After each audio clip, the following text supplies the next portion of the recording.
Look, I am not here to attack NASA engineers. I am here to say the footage broadcast on July 20th, 1969 was a performance. And I am here because someone has to respond to this with actual physics, not pattern recognition dressed up as research. The United States was losing the space race badly. They had the motive, the means, and Stanley Kubrick had just proven Hollywood could simulate space convincingly. Kubrick filmed in a studio with visible sets, actors in suits, and film grain. Apollo footage shows vacuum particle physics no studio of that era could fake. You keep saying that. But the fact is, the pressure on NASA in 1969 was enormous. Kennedy had made a public promise. Failure was not an option politically. Political pressure does not change physics. The Saturn V rocket existed. It launched. Thousands of engineers across hundreds of companies built and tested every component. And every single one of those engineers kept their mouth shut for 55 years. Not one credible whistleblower. Does that not strike you as suspicious? It strikes me as evidence the mission was real. Conspiracies leak. The more people involved, the faster they collapse. 400,000 people is not a manageable secret. Let us start with the flag. It is waving. There is no atmosphere on the moon. No air, no wind. Flags do not wave in a vacuum. The flag had a horizontal rod sewn along the top, specifically so it would appear extended and not limp. NASA knew a drooping flag would look bad on camera. But it is oscillating continuously. That is not a planted pole vibrating. That is air movement. You can see it clearly in the footage. That oscillation is the proof of vacuum. In air, drag kills motion fast. In a vacuum, nothing damps it. It keeps going indefinitely, exactly as physics predicts. I have shown that footage to physicists who disagree with your interpretation. The movement pattern is inconsistent with vacuum behavior. Name them. Because the consensus in the physics community is unambiguous. The flag behavior is one of the cleaner pieces of evidence that it was filmed in vacuum. The photographs, every single one. Black sky, 0 stars. You are standing on the moon with no atmosphere. You should see millions of stars. The photos were taken in full unfiltered solar daylight. The cameras were set to f/11, 1/250th of a second. Stars do not register at those settings. And that matters because At those settings, stars are invisible. Too dim by orders of magnitude. This happens every time you photograph daylight on Earth. Go try it right now. So why did they not take one photo of the night sky? Something no human had ever photographed from the lunar surface. That would have been historic. Because the mission was not a photography exhibition. They had 21 hours on the surface, limited film, and a checklist of over 1,400 tasks to complete. One photo, one frame of film. That is all it would have taken. The fact that not one astronaut thought to do that in 6 missions tells me something. Several missions did photograph the lunar sky during EVA. The issue is exposure settings. You cannot manually set a camera while wearing a spacesuit glove in a hurry. The Van Allen radiation belts, lethal ionizing radiation trapped by Earth's magnetic field. 6 crews passed through them. 0 radiation deaths. Explain that. The belts are not uniformly lethal. Intensity varies dramatically by altitude, latitude, and trajectory. NASA planned the exact path through the least dense region. Modern engineers still cite the belts as a serious obstacle for crewed deep space missions. Orion had dedicated radiation shielding. They were not solved in 1969. They are an obstacle for extended transit lasting weeks or months. Apollo spent roughly 30 minutes in the highest flux zone. Total crew dose, 1 to 2 rem. Lethal dose is 300. You are accepting the NASA dosimeter readings at face value. Those numbers came from NASA. That is completely circular reasoning. The dosimeters are physical objects analyzed by independent labs post-mission. The data is archived and has been replicated by researchers with no NASA affiliation. Which researchers? Funded by whom? The entire space science establishment has an interest in the moon landing being real. That is a massive conflict of interest. Soviet researchers independently confirmed the radiation data. They had every reason to find discrepancies and publicly humiliate NASA. They found none. The photographs contain impossible lighting. One light source, the sun, means parallel shadows. Apollo photos show shadows pointing in multiple directions. The lunar surface is not flat. Shadows on uneven terrain appear to diverge depending on local slope angle. This is basic perspective and terrain effect.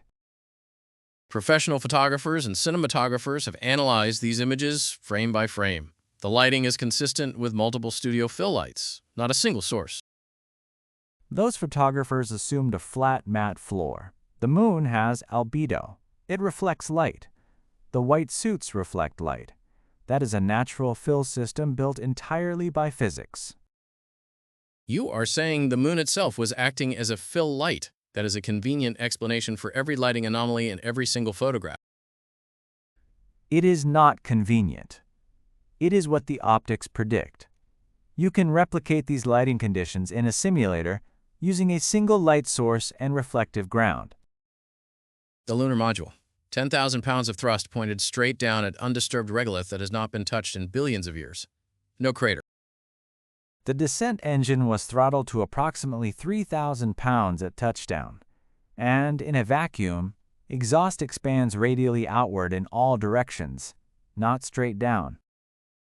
You are telling me that engine left absolutely no mark whatsoever on the surface beneath it. Nothing.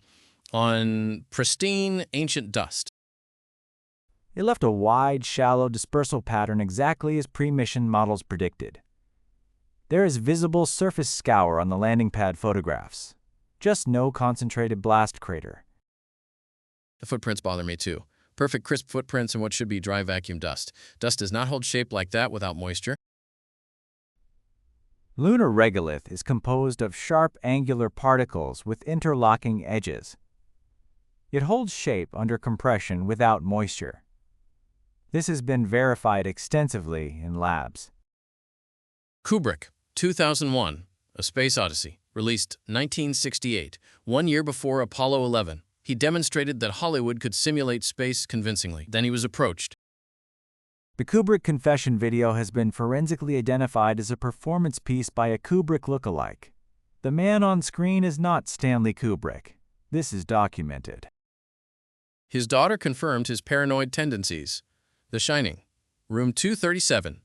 The moon is 237,000 miles away. The Apollo sweater Danny wears. These are deliberate signals. The moon averages 238,855 miles away. Room 237 was changed from room 217 at the real hotel's request. The sweater is a costume design choice with no documented connection to NASA.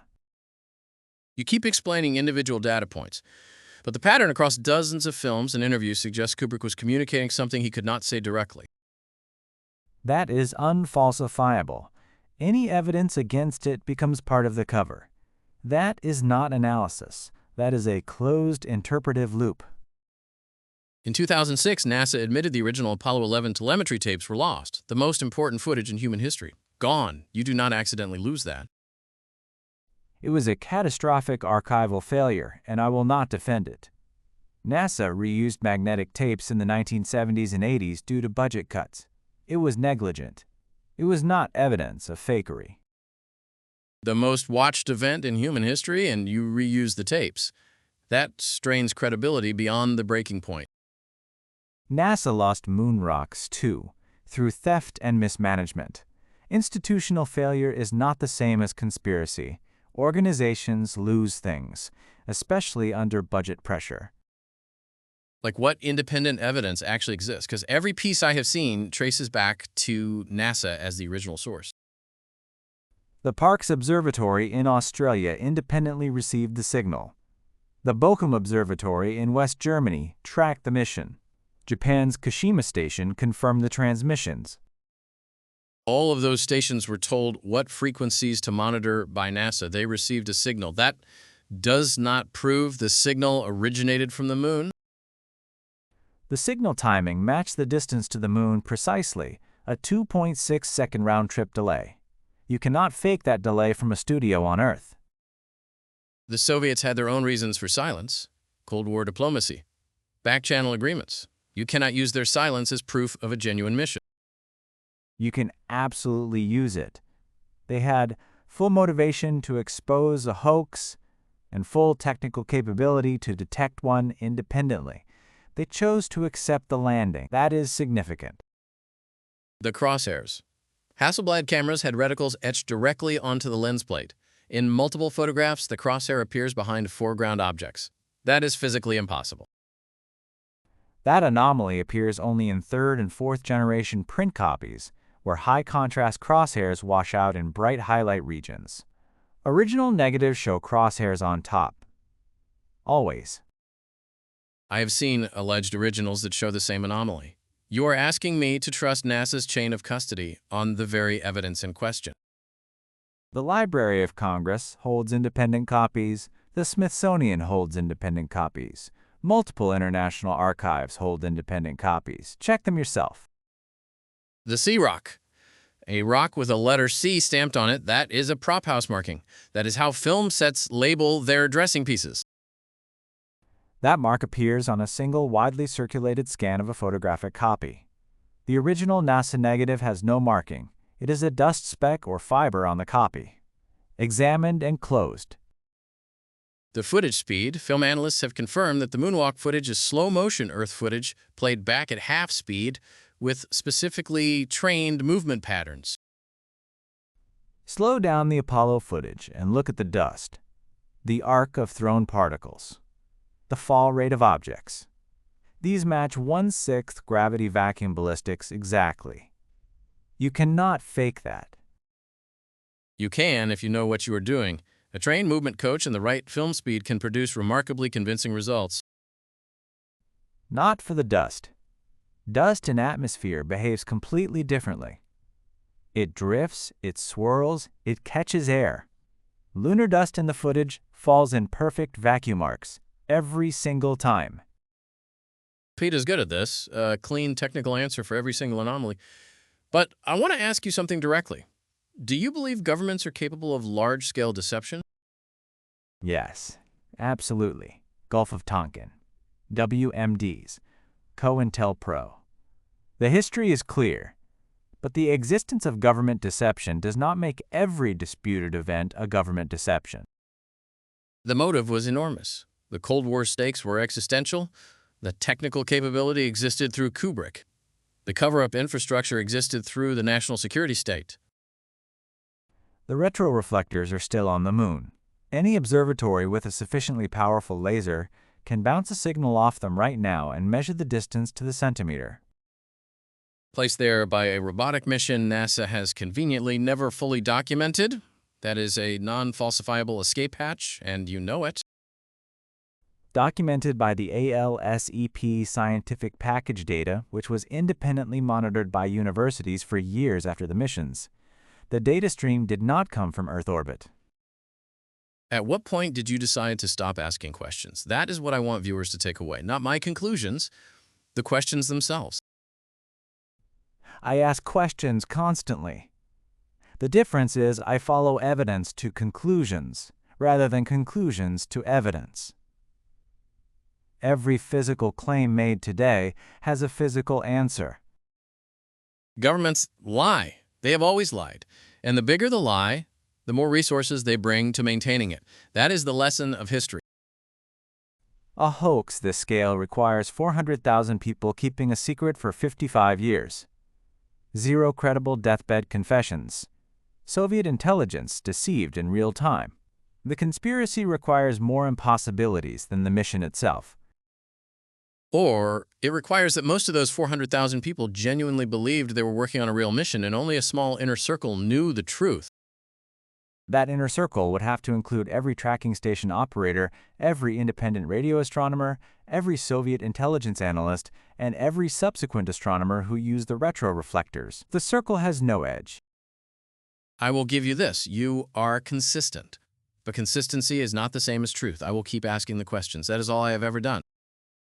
and that is entirely legitimate. Question everything, but apply the same scrutiny to the conspiracy theory that you apply to the official account. That is all I ask.